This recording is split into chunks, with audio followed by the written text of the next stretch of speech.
of a virtual meeting. So good morning, everyone. Welcome. It is good to be together this morning and for our full board meeting for RIPA. I'm not sure. It feels like our last meeting was a while ago. I think it was maybe back in December. So glad to have everyone on board. Since our last meeting, we have had some transition in the board. We've had some new members. We have other members who joined us previously but have not yet been formally introduced. And so I'd like us to take a few minutes to welcome our new board members, provide a brief introduction, and allow them to say a few words. And to that end, Commissioner Ray, I know that you joined us officially on the board I think maybe a few months ago. Unfortunately, due to a work-related emergency, you weren't able to join us at our previous meeting. And I wanted just to give you a time just to welcome you first to our board. We worked together when you were the Golden Gate commander, and so I've known you previously. I know your ability to collaborate and bring people together. No doubt that is what has been part of what has led to your success in your professional career. It's a privilege to serve with you on the RIPA board. It's great to see you again. So I'd just like to welcome you and ask you if you want to say a few words. You're more than welcome to. Absolutely. Thank you for the opportunity. So, Chief Swing, definitely good to see you again. I know many of the board members through the subcommittee member meetings. I've had an opportunity to meet them as well. And literally, I am, like you said, this is right in my wheelhouse. I love the opportunity to interact with the community and to really look at what's next. So I'm really happy to be a part of this board and to be able to have some meaningful dialogue and to be able to have a voice and to talk about how do we look at some of these topics and looking at the report and where we go in 2022. So I know our department has been a part of it during the first wave, and we've been involved in that since then. I was still involved, not in this position, but definitely still involved and active in our department's response. So looking forward to working with everyone in this meeting. Great, thank you, welcome. Another new board member is Cha Veng, and I don't know if Cha Veng's on the line or not. I can't see the screen. Let me pull up my participants list. Yes, Cha is on. Great.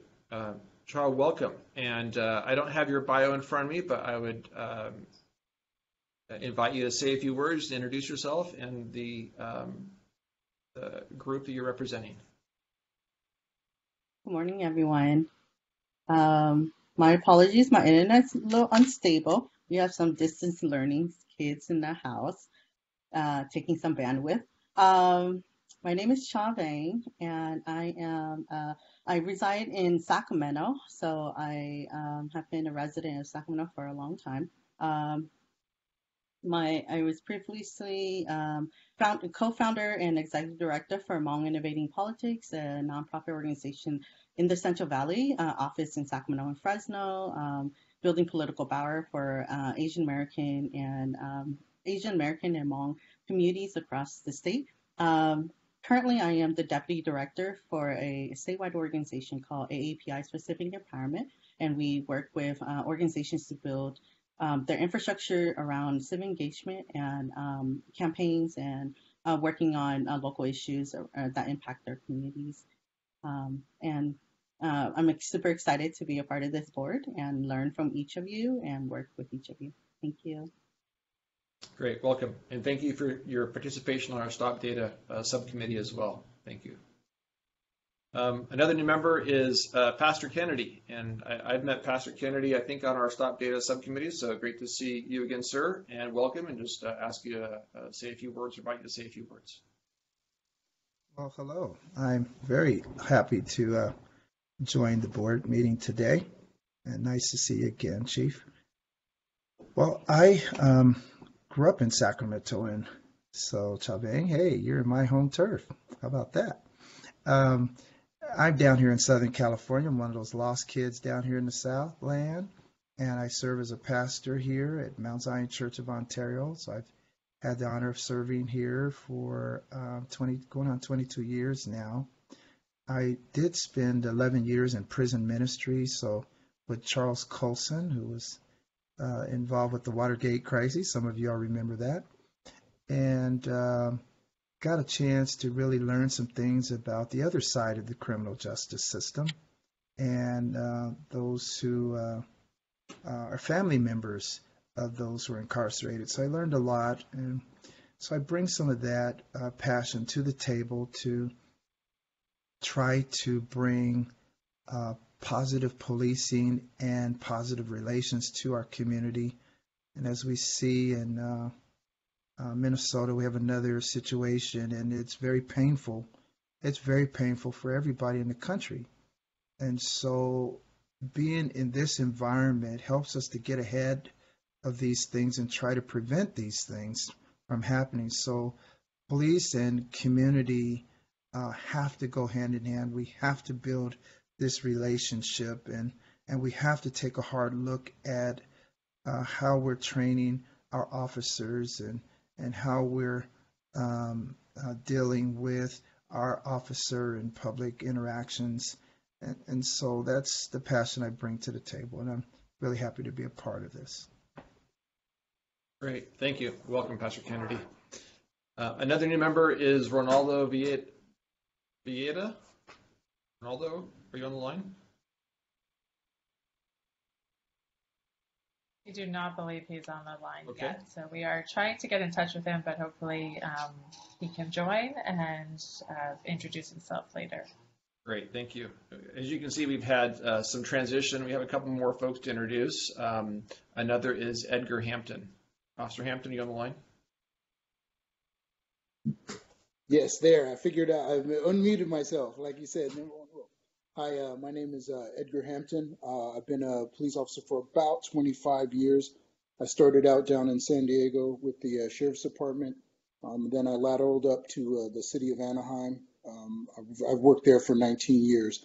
I'm currently the president of the Anaheim Police Association. I've been doing that for about 5 years, and I'm also the current director, president of the Orange County chapter of PORAC. PORAC is a Peace Officers Research Association of California, for those of you that don't know. And I'm also on the executive board of directors there, and that's who I'm representing as the 76,000 members of PORAC. I'm glad I got the opportunity to participate in this board. It's kind of a selfish reason too. My city is starting the RIPA data collection this year, so I'm interested to see how the data is collected, and two, what's done with that data to try to improve on how we do police work. So thank you guys for the opportunity to be here. Great, welcome, thank you. And last but most certainly not least of our new members is Andrea Guerrero. Andrea is rejoining the board, having served on the board previously and also having served as a co-chair of the board. And so I will ask Andrea to say welcome and ask you to say a few words. Thank you, Chief Swing. It's good to be back. I was part of the inaugural board, and we got a lot done. We kicked off the data collection, and that data is being used and analyzed all over the state to inform and shape policing decisions and community advocacy decisions. And so I think we accomplished then what we set out to do, and now our work is to finish the additional waves of data collection and really look to what it all means, right? And I think that the killing of Daunte Wright earlier this week is a reminder that we have a ways to go, that tragedy occurs every day, and it's going to be up to all of us with the community, to engage with one another, to have meaningful conversation, and to really make progress. And so, I speak to you today from San Diego. I'm the executive director of Alliance San Diego, a community organization, and as we meet today, the San Diego City Council is hearing a presentation on an analysis of the data collected under RIPA. And so another reminder that our work, our prior work and our current work is very meaningful and important to the municipalities and counties and other communities around the state. I'm glad to be back. Great. Welcome. Glad to have you back. That concludes our welcome and introduction of new board members. We'll move on to the approval of the minutes from the December 2nd board meeting. Those are in your agenda packet, your virtual agenda packet. And so entertain any questions or discussion about the minutes before a motion. Before we have a motion on the minutes, can I had a quick wordsmithing question. It's very minor, so I don't think it will change the substance of the minutes. But on page 3, we're referring to some data point, and the terminology whites and blacks is used. But I notice, for example, it's not capitalized, or we did something a little bit different, I think, in the 2020, the previous 2020 report. And so I just wanted to propose, and so this is in the first paragraph on page 3. There's a phrasing that says, although more whites were stopped than that more blacks are policed. Could we change that to white individuals and black individuals and policed to searched and or detained? And I know that's it creates some redundancy with the rest of the paragraph, but I just I'm wondering if that's a friendly amendment. I don't know if someone at DOJ heard what I should put into the chat what the specific proposal was.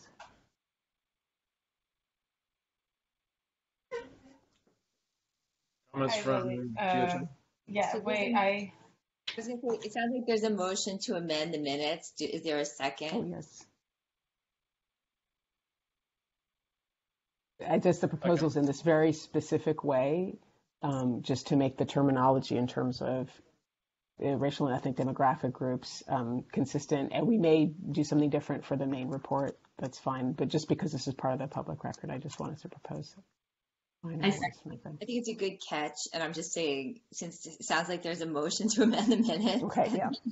Is there a second? I second it. And can you just, since we're on a virtual meeting, if you can just state your name before. Oh, I apologize. Thank you, Chief. Oh, sure. Yeah, go ahead. Sorry. So the proposal, I guess the proposal to amend came from Lily Kajavi, Board Member Kajavi, and then I heard another voice after. Greg Guerrero seconded it. Before we take a vote on that particular, any additional comments about the minutes?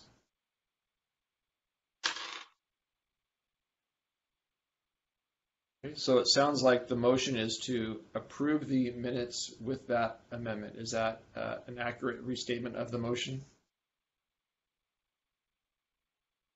I think there was a motion for the amendment. I think you just need to do a motion to approve the minutes with the amendment. Right. Okay. I just wanted to make sure that was the motion, was to approve the minutes with the amendment. Yes. And as long as we're okay.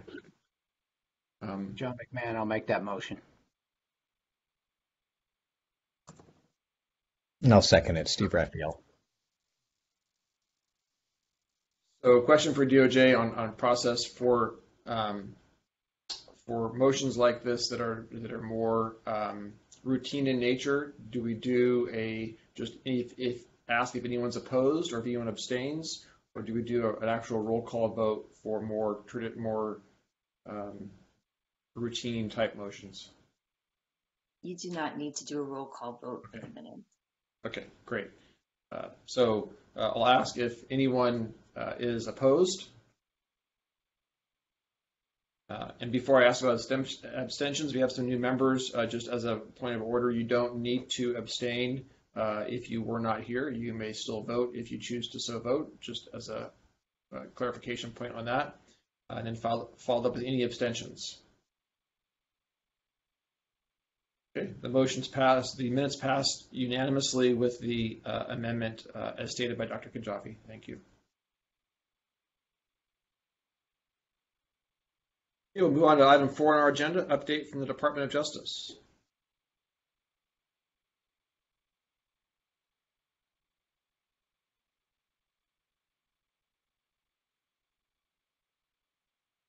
Nancy, I think you're on mute still.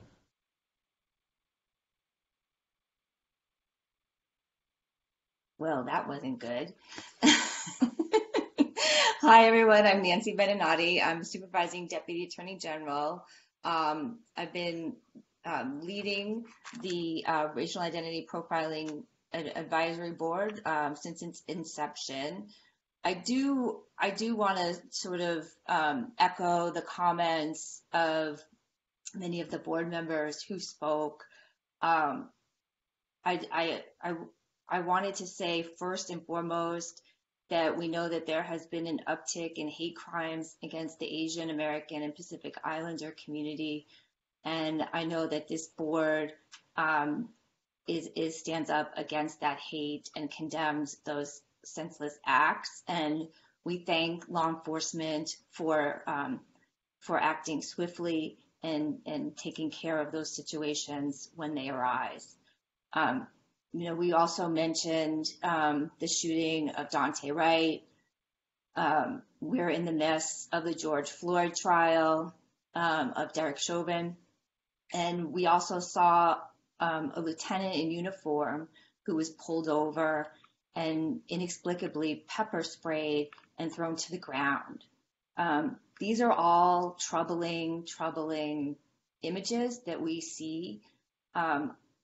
When we started the RIPA board, it was right after a series of shootings of unarmed Black men, and then the shooting in Dallas of police officers. It seems like our work can be a little discouraging, that these things keep happening. And my heart breaks every time a mother loses her son. I have 2 sons. I can't imagine what that would be like. But this work is so important, so important. I appreciate you all so much, and we shouldn't get discouraged. We need to become empowered, because what we do is so very important. And without all the work that you are all doing, what would the alternative look like? So I want to thank you all so much for your work. And just know how much and what a great impact it is having in California and throughout the country. And now I wanted to, because we do have so many new board members, I did want to go over a couple of things with regard to some kind of dry and boring but yet important rules regarding the Open Meeting Act. And so I'm going to try to share my screen and just go quickly, very quickly, over the Bagley-Keene Act. So the Bagley-Keene Act, okay, why is it not moving?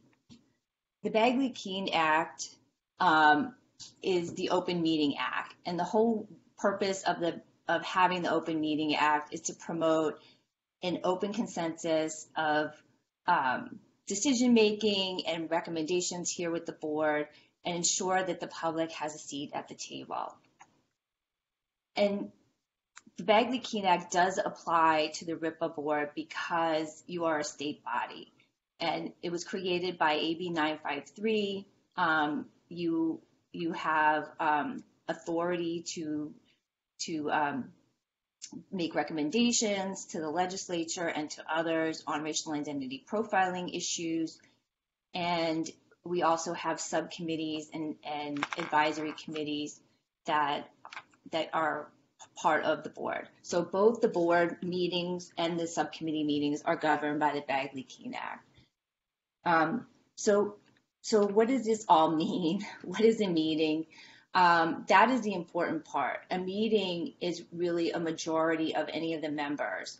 So if we have 19 board members on that are listed on the board in the statute, so that means that 10 or more members is a majority. And so all decision making that has to be done requires a vote of a majority of the quorum. So a quorum is 10 in this case, and then a majority of the quorum would be 6. The big thing to really remember are about communicating with one another outside of the presence of the public forum. And so you really should not speak to other members of the board regarding any of the business of the board outside of the public meetings. Don't send group emails to the board about any business of the board, or talk or have any kind of discussions. It applies to really all forms of communication. So it's text, phone, letters, tweets, whatever. It is, however, permissible to contact our staff on an individual basis regarding the business of the board. For example, if you wish to convey advice or input regarding the regulations that we would be drafting, that is all permitted to be submitted to staff. Things about scheduling and updates and questions you have about procedure. We do ask that you not communicate with other board members and don't include board members in your correspondence either. It is permissible, however, to communicate with board members if you're part of a subcommittee, and then also there are certain guidelines and things. If you're interested in public speaking, the DOJ staff can assist you so that we can ensure that you're able to attend a public speaking event with another board member. And then one thing that you all already pretty much know is that the public has a right to participate in these public meetings. No member of the public is required to give identification. We try to provide reasonable time limits so that people can have sufficient amount of time to speak. So we generally try to limit public comment to 2 to 3 minutes so that as many people can speak as they wish. And then we do post our public meeting records on our website, and pretty much everything we have is posted there or available from the ab953@doj.ca.gov web email address. Sorry. And then, as we talked about a little bit a minute ago about voting and abstention. The best practice is to vote by roll call and report it in the minutes. It's not required, and for things such as the minutes and non-substantive votes, it is okay just to do a voice vote without doing a roll call. And so those are just the main points about the Bagley Keene. If you have questions, you can always ask us. I also wanted to just give a little bit of information about media requests. If you were contacted by the press, you are welcome to speak to the press. The only thing that we ask is that you please remember that you need to make it clear that you're speaking for yourself and not for the board itself, because anything that would be a board discussion would be something that would have to be voted on ahead of time. And so there are many different organizations on the board as well, and they are not necessarily able to speak right away. They may have to go and talk to their organization to see if there are positions that their organization would not want to take, or things that they would not want to say, or whatever. So I just wanted to remind you all that if there is an issue with a member of the press reaching out to you, you can always contact DOJ staff. We have a press office, and we're able to coordinate through our press office any public statements that you want to make. I know some of you, especially at the end of the year when the report is published, had interviews and things like that, and we really appreciate that, and it's really important to get the word out. But just be mindful that that there's a whole board So unless there are any questions, just know that you can always contact us, and I will turn it over to Erin. I think you're up next. I think it says, is it data? How would I just turn it over to you, Chief Swing? Great.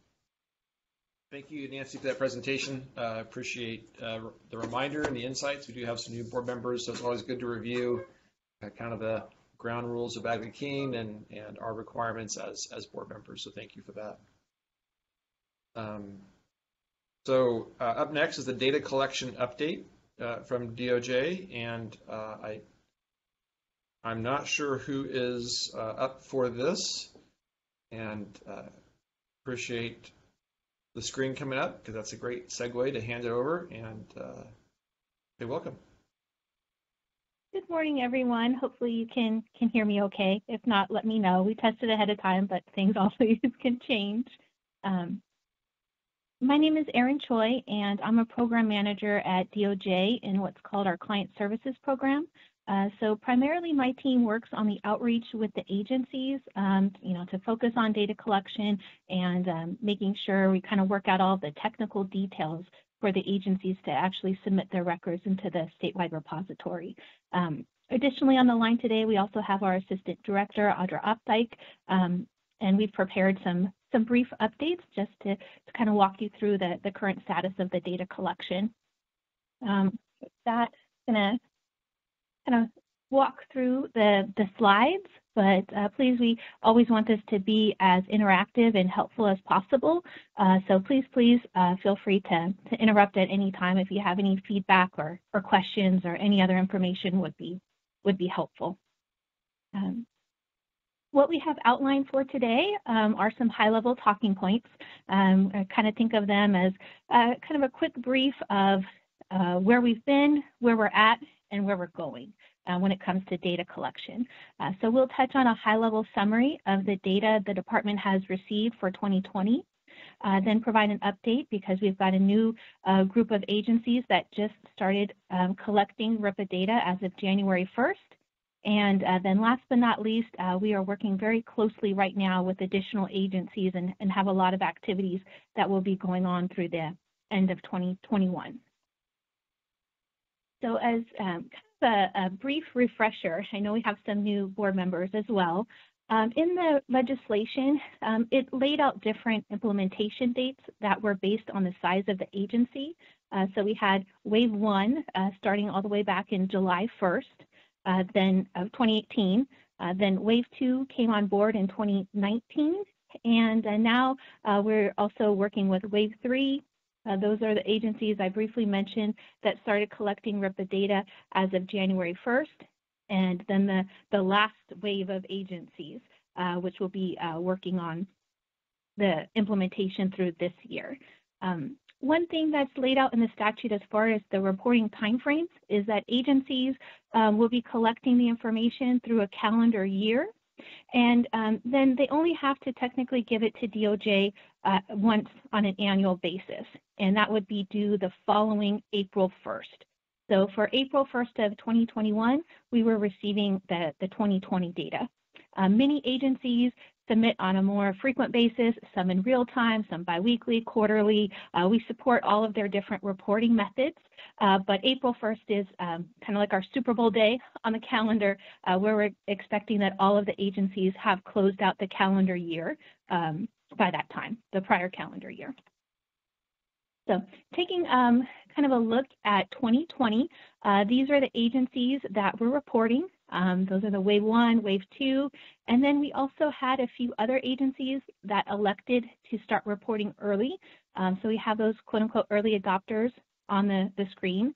So for 2020, in that data set, we'll have a total of 18 reporting agencies. And this is a kind of high-level kind of breakdown of the total number of records.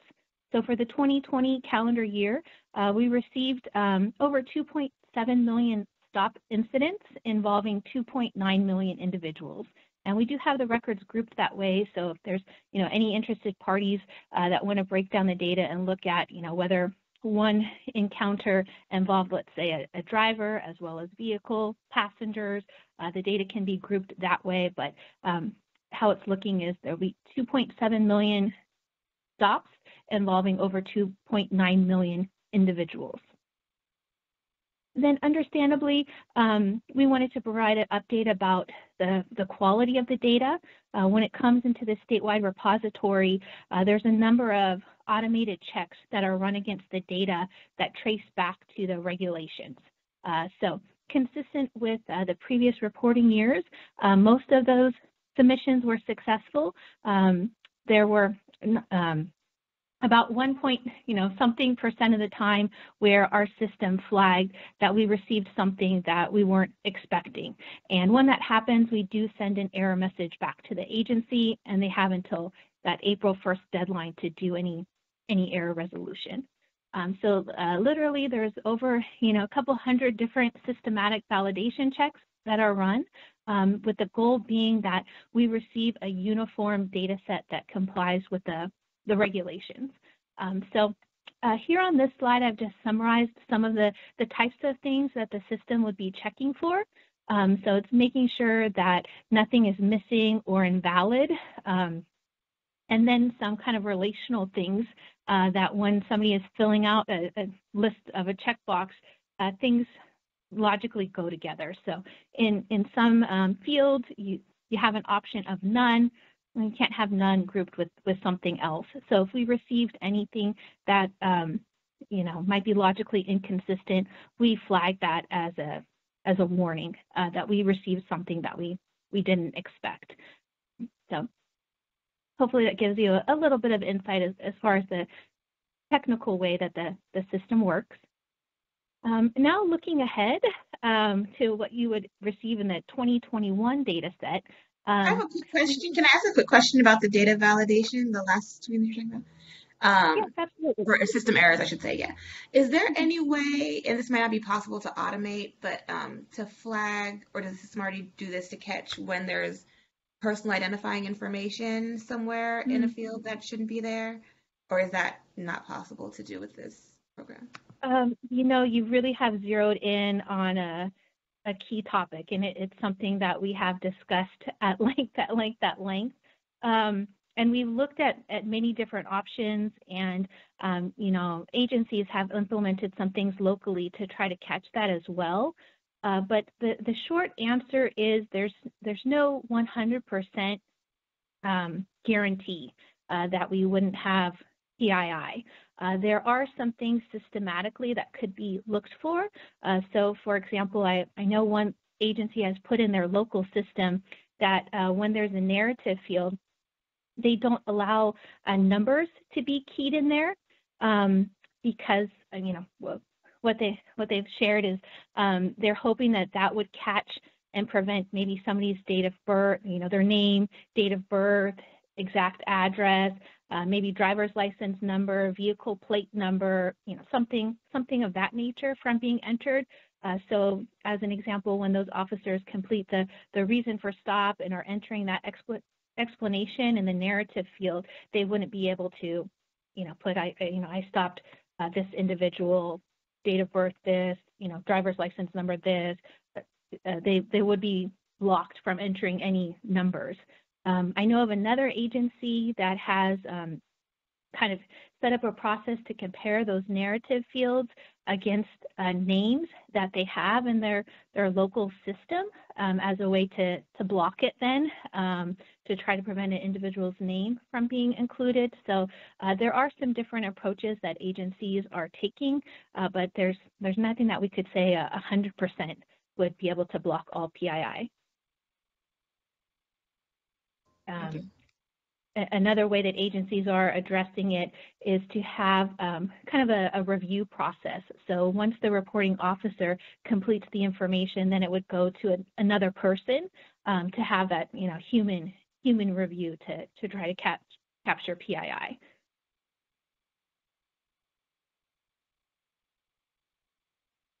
Hopefully that is some helpful feedback. Yes, thank you.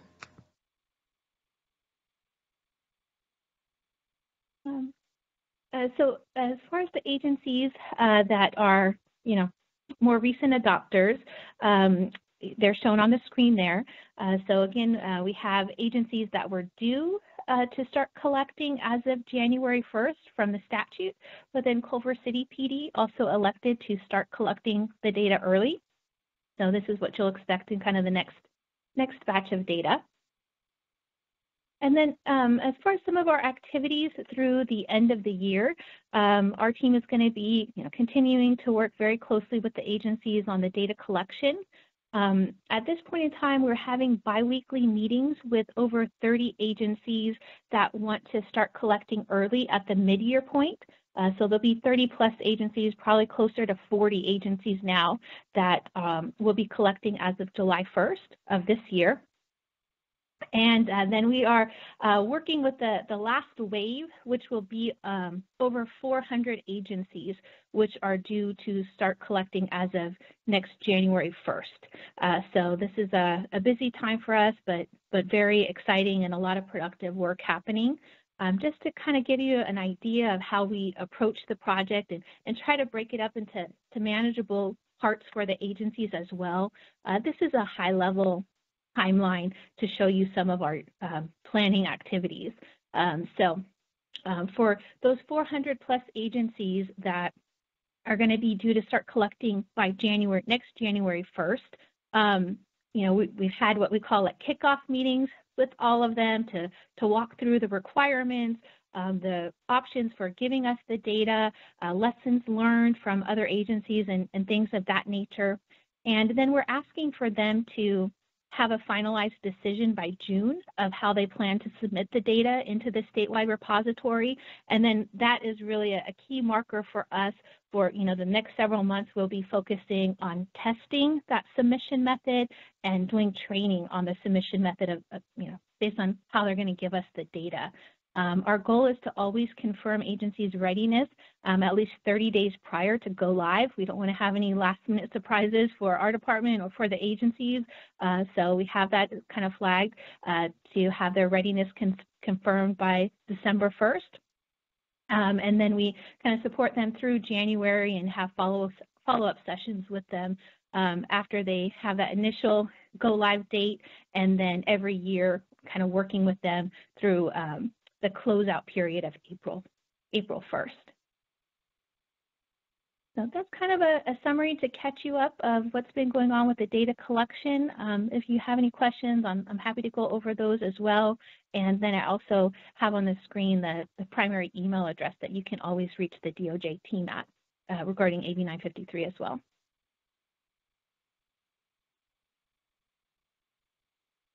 Great, thank you. Any additional questions or comments? Hearing none. Well, thank you very much for that comprehensive report. I know that DOJ staff is going to be, I think, busy would be an understatement in the coming few months as the Wave 3 agencies come on board and as our Wave 4 agencies join the mix in January of 2022. I know that law enforcement is preparing for that. However, our preparation is individual. Your preparation as an agency is statewide. And so I know that you will be busy as a group, as a team, as you prepare for January of 2022. So thank you for all your work. I do have one little question, just to understand the 400 plus agencies that are coming on board. Do you know, are most of them going to be relying on the DOJ data collection module that they have available? Or are most of them going to be coming up with their own, or kind of, do you have any sense of what's happening with that? Yeah, excellent question. It's kind of across the board right now. We are asking them to have that decision finalized by June, so we can definitely provide an update, at a future board meeting. For the Wave 1, 2, and 3 agencies, it's a variety. We were somewhat suspecting that some of the smaller agencies may lean more towards the DOJ-hosted web application because it is free for them, and they may have more limited resources. However, we've seen other, them going with other solutions as well. So for our point of view, we're happy to support whatever works best for them. Agencies work a lot with different vendors. So now that there is going to be like a bigger group of agencies reporting RIPA data, many of the CAD and RMS vendors are also offering a RIPA solution that wasn't available before for the first groups of agencies. So we will keep you posted. Thank you for that question. Others? Okay, not hearing any others. Again, thank you very much, Aaron, for that report. I appreciate it. Very informative. We know that the next item on our agenda is a discussion about proposed regulations and amendments. We know there's some transition in the Attorney General's office at this current time. I'm interested to hear how that transition is impacting the discussion about proposed regulations, and I will turn it over to DOJ staff for an update in that area. Hi, everyone. My name is Tanya Koshi. I'm the Deputy Attorney General with the Civil Rights Enforcement Section. So I'm actually just going to give a quick update about the regulations rather than have a discussion about them. And I want to give some background, particularly for the new board members. Since the first wave of agencies started to collect data, our office has identified several amendments to the regulations. And they primarily focus on clarifying existing reporting obligations and also providing additional context to the stops, which we hope will help the board with their analyses of the stop data. And we presented proposed amendments to the regulations to the stop data analysis subcommittee in November. And we got very helpful feedback and recommendations on those recommendations, on our proposed amendments, excuse me. And since then, we've been improving on our proposals.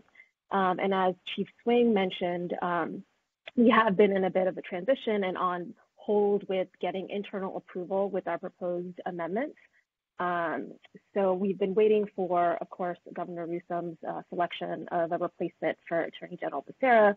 And now we're waiting a little bit longer for the confirmation of Assemblyperson Bonta as our new Attorney General. So while we are in this sort of holding pattern, like I said, we've been continuing to improve on the existing proposals. Our goal is to have the proposed amendments internally approved soon after Mr. Bonta is confirmed.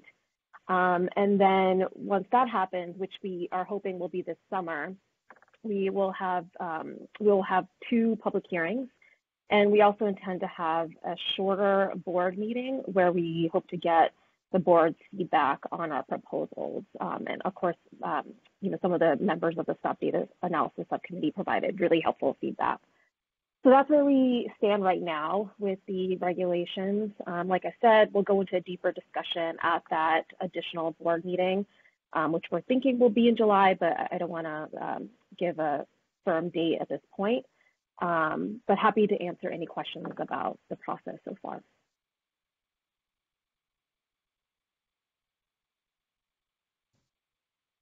So I'm not sure if there's going to be a report back on the substantive categories that are being proposed on that. Is that all going to be part of the discussion today? Yes, okay. Oh, sorry, no, that's going to be a part of the discussion of the during the board meeting in July-ish. Although the proposals are pretty much the same since what we discussed in the November Stop Data Analysis Subcommittee with some changes to the language, but primarily they're the same categories of proposals. Is homelessness a category of one of the things that is going to be added? Yeah, that's one of our proposals, is to add a data element of perceived homeless status.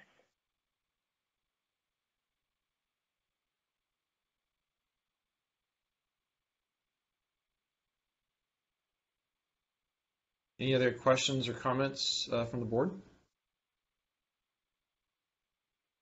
So what I heard is that through the transition and the confirmation process, after that occurs, the Attorney General's office will have an opportunity to weigh in and then bring it to the board, hopefully in the July meeting timeframe. for review and concurrence or discussion from the board. Is that accurate? Yes, that sounds right. We're going to try to get feedback from the board during a July meeting. And again, that date is not set. We're just hoping it'll be in July. Okay. And then public comment, of course, after that, before the regs are adopted. Right, under the APA, once we post the proposed regulations publicly, there's a 45-day commentary period, and during that period is when we hope to have 2 public hearings, as well as the board meeting. Okay. Thank you. And Chief Swing, just so you all know for your edification, is last time we did the rulemaking, we had a board meeting in Fresno, and then immediately after that, we had a public hearing. And at the time, Chief Ed Medrano was one of the co-chairs, along with Kelly Evans, and they basically gave public comment at the public hearing. So that was an easy way for the board to make their recommendations, vote on them, and then right away provide those into the record, so that you didn't have to do a letter or anything like that. And so that's one of the things that we were thinking of doing in this case as well. So that would, again, what Tanya's talking about, would be in the summer. And so that's where board members, if they wanted to, could provide comment on behalf of the group they're representing. Is that what I understand? No, I'm just talking. They can always do that at any time during the public comment period, but I'm talking specifically about the RIPA board, so that they can officially give their comment so you all can give your comment as a board, and have that in the rulemaking record. Okay. All right. Thank you. May I ask a question, Steve Raphael? So in terms of proposed regulation amendments, that's both content in terms of the questions that would be mandated to be asked, as also maybe restructuring the order or the way the forms are set up to maybe improve accuracy? Or is that all falling under the regulatory review? Yes, we're considering all of those things. And I know that question about the ordering came up at the Stop Data Analysis Subcommittee, and so we are discussing all of those internally. With Steve, your point about the organization, like we do not have a structure on how they have to report. It's not mandatory that they follow a certain form. We have a model, a template, but they can collect the data in any way they want to. We think it makes sense the way we do it, but there may be they may be other ways that they collect it. But it's my understanding that CGIS has their data dictionary, and that's how it has to get reported in a certain format.